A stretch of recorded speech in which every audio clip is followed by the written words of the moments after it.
Hi Virgo, ito na po ang inyong reading. Kuha tayo ng ilang guidance, advice, messages para sa inyo.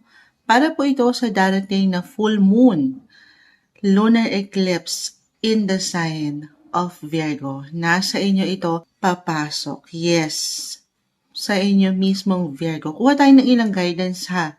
Kung ano nga asahan nyo sa darating na full moon, lunar eclipse na ito, this coming March 3, 2026. Virgo energy tayo. Guidance advice, Virgo, hopefully maging straightforward lang tayo sa messages. Ano nga asahan nyo ngayong darating na full moon and lunar eclipse in your sign? Message? So, combination ito ng tarot and astrology. Baka sakali meron akong ma-share sa inyo din na ilang info. Okay. Virgo energy. Diretso. Okay, mag-alala before and afters. Na-shuffle natin mabuti ang mga sitwasyon. This is the King of Cups. Ace of Cups. Two of Cups. 10, 9 of Swords. Hindi, 2, 2. Nagdo-double digits tayo. Virgo. Etong darating na lunar eclipse na ito, guys, I see clarity. Okay? Tayo po general reading. Of course, just only take what resonate pa rin. Clarity saan? Sa bawat, especially kung itong mga nakalipas na linggo or unang buwan ng taon, ay parang walang pagkaklaro. Kumbaga, nagiging malabo ang mga sitwasyon. Hindi kayo nagiging sigurado. Hindi nagiging sure sa decision, action. And this time, pagpasok sa inyo mismong sign na magbibigay diin itong lunar eclipse na ito. Maaring meron something revelation, information, liwanag kayong makita. And this time, magiging ready na kayo na harapin or mas malalaan nyo kung saan kayo higit na mag-iiwan na ng focus, attention. Ayan, yun yung unang aking pinaka nakita, magiging handa. Or maybe yun yung pinaka-advice, Virgo, be ready. Be ready physically, mentally, emotionally, financially, even spiritually, sa kung ano mang pwedeng umangat ngayong March 3. Okay? Pwede itong yung effect ng isang lunar eclipse, pwedeng weeks, okay, ahead.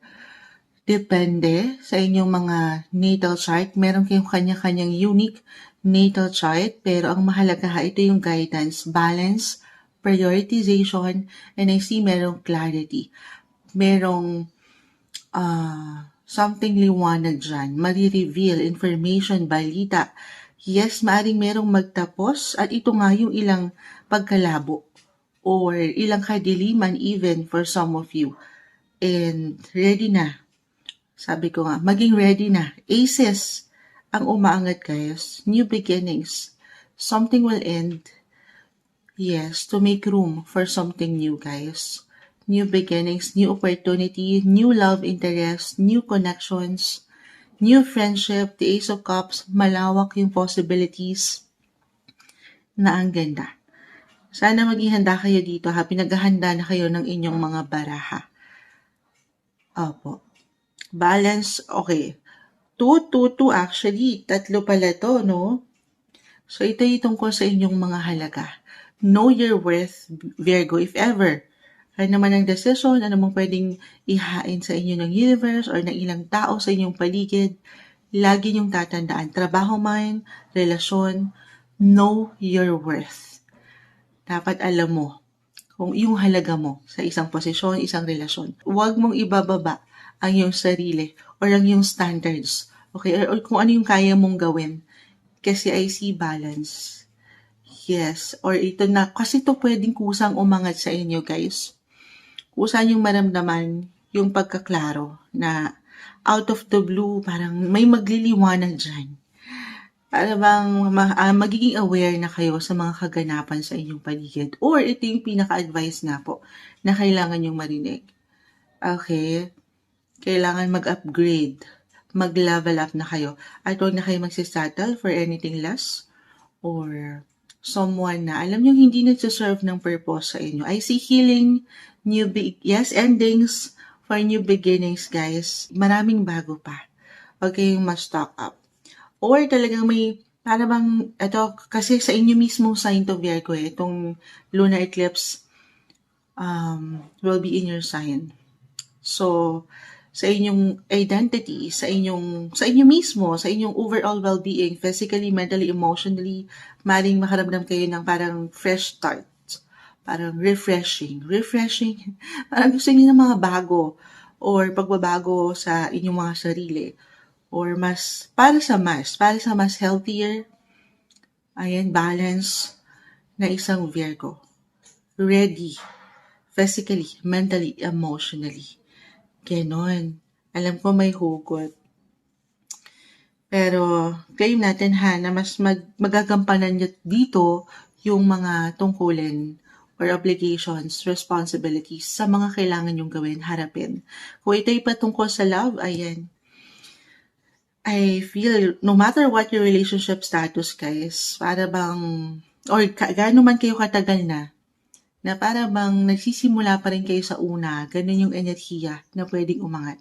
Or merong someone new na parating, someone new na this time level up na, mas seryoso, mas mature, at maaaring mong matawag na, teka lang parang ibang level. One and only true love yung eksena. Yes, ganun. Pero patawarin po bago ang lahat. Bedroom voice pa tayo, kagigising lang natin, no? Laban kung laban. Para maharap na natin ang mga Virgo. Pero, ayun. So, yung pinaka-advice din ngayong March 3, kakalmahan. Huwag kayong magmamadali. Ito, parang easy-peasy na lang to sa inyo, Virgo.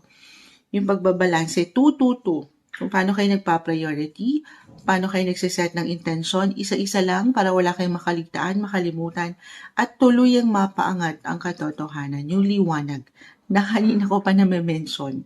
Baka merong balita, impormasyon guys na parating sa inyo, revelation, information, ganun, na kung saan mas magiging aware na kayo sa kung ano yung katayuan nyo sa isang tao, relasyon, posisyon, or sa inyong mga sarili.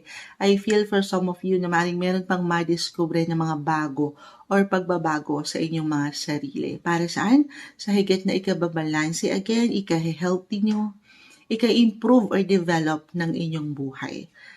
Alam ko, may hugot pa, ito na yung umaangat.